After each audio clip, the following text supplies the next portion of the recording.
Hello everyone, my name is Charisma Daniel and I'm a student at the University of North Carolina at Chapel Hill, where I major in biology and environmental studies.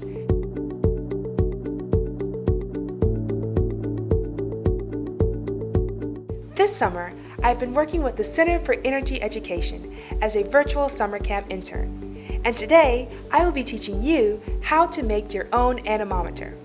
But you may be wondering, what is an anemometer and how does it work? An anemometer is a device that is used for measuring wind speed and direction. It consists of 4 cups that are attached to arms, which are mounted on a vertical rod. When the wind blows into the cups rotate. The faster the cups rotate, the higher the wind speed. Anemometers are often used to determine if a particular area would be a good location to harvest wind power from. We can harness the wind for usable energy by using wind turbines. A wind turbine has 3 propeller-like blades. The blades turn around the rotor, which spins a generator, which creates electricity. Now that we know a bit more about what anemometers are and how they are related to wind energy, let's make our own. First, you will need a few materials. You will need a pencil, which will serve as your vertical axis. Make sure that your pencil is sharpened. You will need 2 straws, which will serve as your arms, which you will attach your cups to. You will make your cups out of paper. Make sure that one of your papers are a different color using construction paper or coloring materials. You will need scissors to cut out the paper. You will also need tape, glue, and staplers to fasten together the cones and straws. You will need a push pin to mount your straws to your pencil. And you will need a bottle filled with sand or water. The bottle will act as a weight on the anemometer so that it does not tip over as it spins.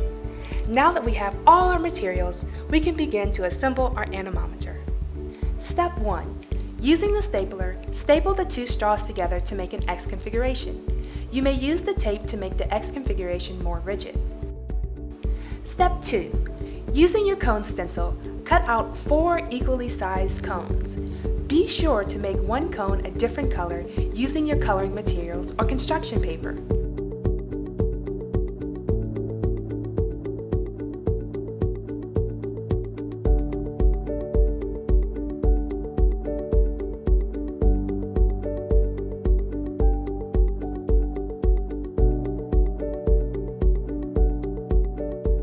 Fold along the dotted line, then apply glue to the folded area.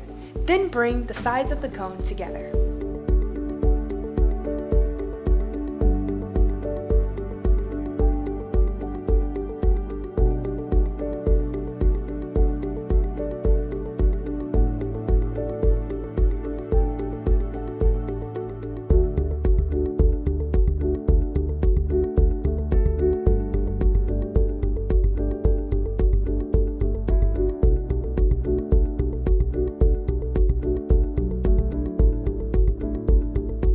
Step 3.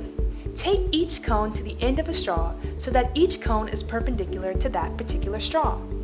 Make sure that all the cones are facing the same direction.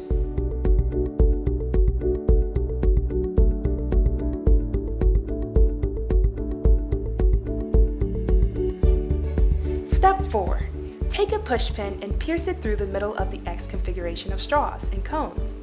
Then, pin it to the eraser of the pencil.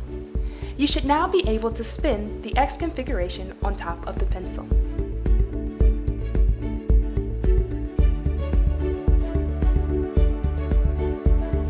Step 5.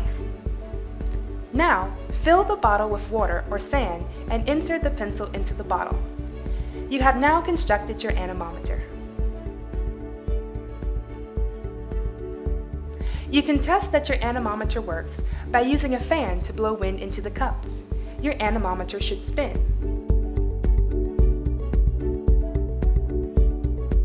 There are many usages for an anemometer in everyday careers.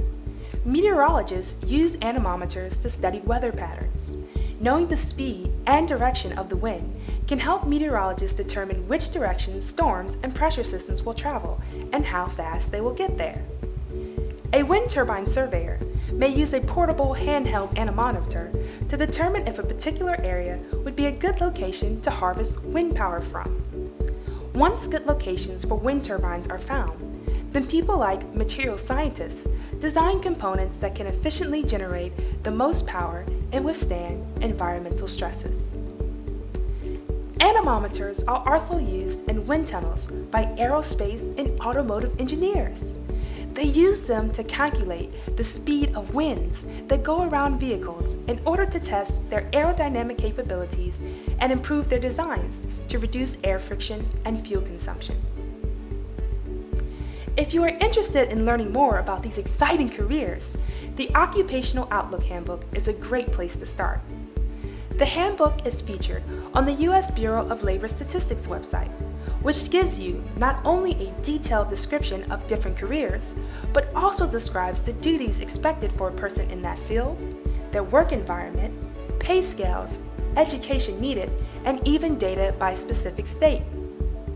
The U.S. Bureau of Labor Statistics website also has a section featuring careers in wind energy and environmentally friendly green jobs, so be sure to check it out. Thank you for watching How to Make Your Own Anemometer.